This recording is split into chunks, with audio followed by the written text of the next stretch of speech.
आपण ऐकत आहात अध्यायम या कथेचा पुढचा भाग सुरू करण्याआधी प्लीज माझ्या चॅनलला सबस्क्राईब करून घ्या आणि आधीचे पार्ट ऐकले असल्याची खात्री करून घ्या.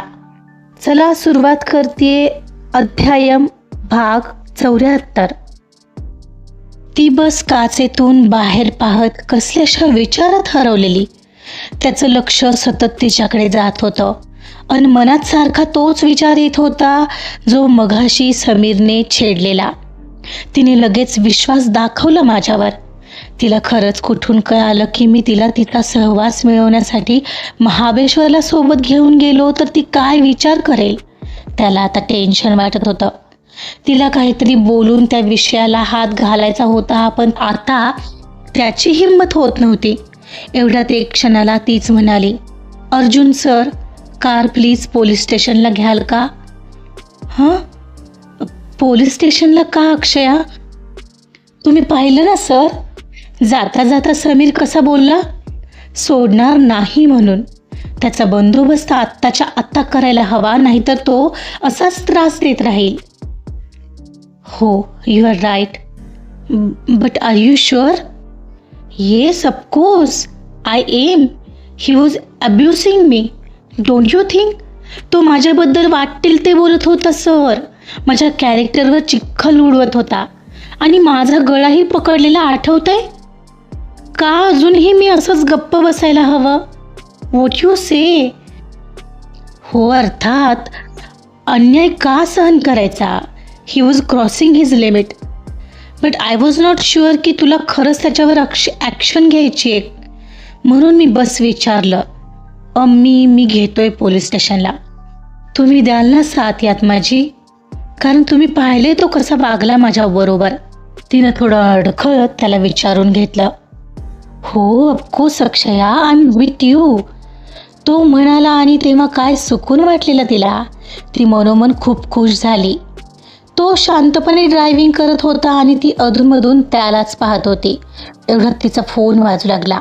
तिने तो उचलला आणि बोलू लागली, कुठं आहेस अक्षया? अजून घरी पोहोचली नाहीयेस? ऑफिसमध्येच आहेस का निघाली आहेस?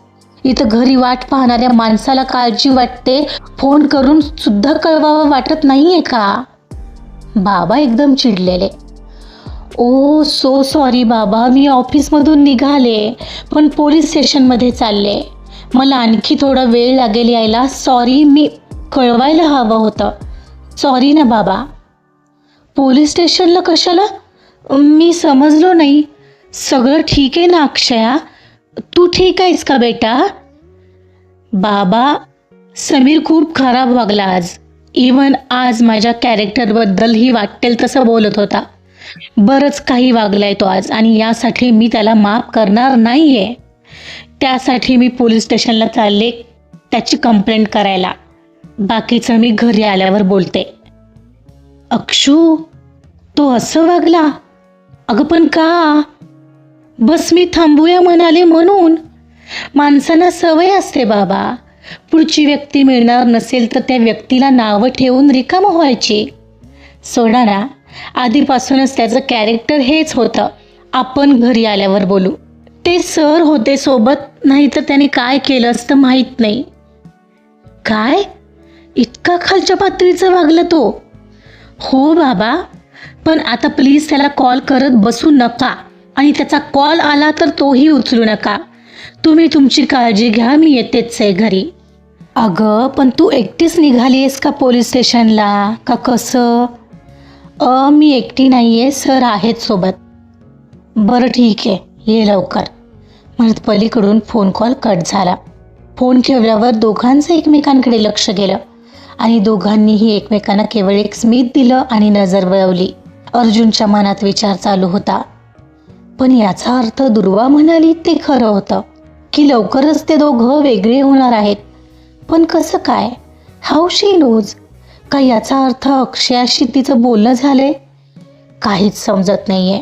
काही असो, पण येस, आता मी हा वेळ घालवणार नाही. लवकरात लवकर तिला प्रपोज करून टाकणार आणि त्यानंतर तिला हे सगळं सांगणार की हो, मी तिचा सहवास मिळावा म्हणून महाबळेश्वरला घेऊन गेलो. त्याशिवाय माझा काही हेतू नव्हता, कारण आता मला काही प्रॉब्लेम नको आहे. सगळं खरं आहे, पण अक्षया हे सगळं मान्य करेल ना? का काही वेगळा विचार करेल? आणि तिचा स्वभाव थोडा वेगळा आहे. त्याने त्या विचारासह तिच्याकडे पाहिलं आणि नेमकी ती वेगळ्या भावाने त्याच्याकडे पाहत होती. त्याची नजर तिच्यावर येते आहे पाहून तिनं पटकन नजर चुकवली. यावेळी त्यालाही ते जाणवलं. तशी त्याने ही नजर चुकवत समोर वळवली आणि ड्रायव्हिंगवर लक्ष केंद्रित करू लागला, जे की आता त्याचं होत नव्हतं. आत खोल हृदयात काहीतरी झालेलं. दोघांच्याही हृदयाने एकदम उच्चांक गाठलेला. मग मात्र दोघांनी एकमेकांकडे पाहिलं नाही. स्वतःच्याच विचारात हरवले होते. पण अर्जुनला आता कुठं तिचं नजर चुकवणं वेगळं भासलं होतं. तिलाही आपल्याबद्दल काही वाटतंय असं वाटून गेलेलं त्याला. आणि मन फक्त त्याच विचाराने धडधड करू लागलेला. काय ती आनंदाची लाट उसळलेली मनात. तिचे हेच तर संकेत मिळत नव्हते कित्येक दिवसात. आणि आज हा पहिला संकेत मिळालेला पाहून त्याला कुठंतरी एक आशा वाटू लागलेली. कार काहीच वेळात पोलीस स्टेशनला पोहोचली. अक्षयने समीरवर कंप्लेंट फाईल केली आणि तिच्यासोबत जे काही समीरनं केलं होतं ते सगळंच तिथं नोंदवलं. कारण तिला पुढे जाऊन काही प्रॉब्लेम नको होता. तिच्यासोबत जे काय झालं त्याचा साक्षीदार तर अर्जुन होताच तिच्यासोबत नव्हे, तो आता कायम तिच्यासोबत असणार होता. तिथलं सगळं झालं आणि दोघंही बाहेर पडले. आता वेगळाच ऑकवर्डनेस आलेलं दोघात. काहीतरी वेगळं घडत होतं आज दोघातही. ती येऊन कारचं डोर उघडायला हात लावणार तर त्यानेही भरकन येऊन हात लावला आणि दोघंही ओशाळले. तू बस, मी बसतो म्हणत भरकन ओशाळून तो दुसऱ्या बाजूने ड्रायव्हिंग सीटवर बसायला गेला.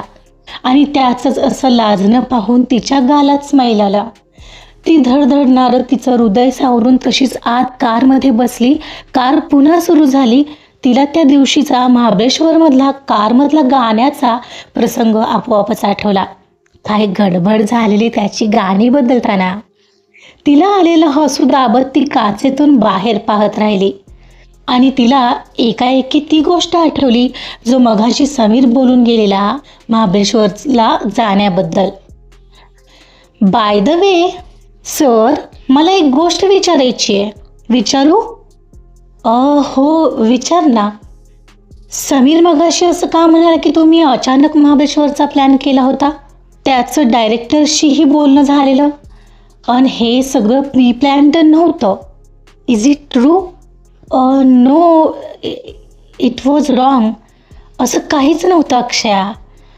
I hope you trust me.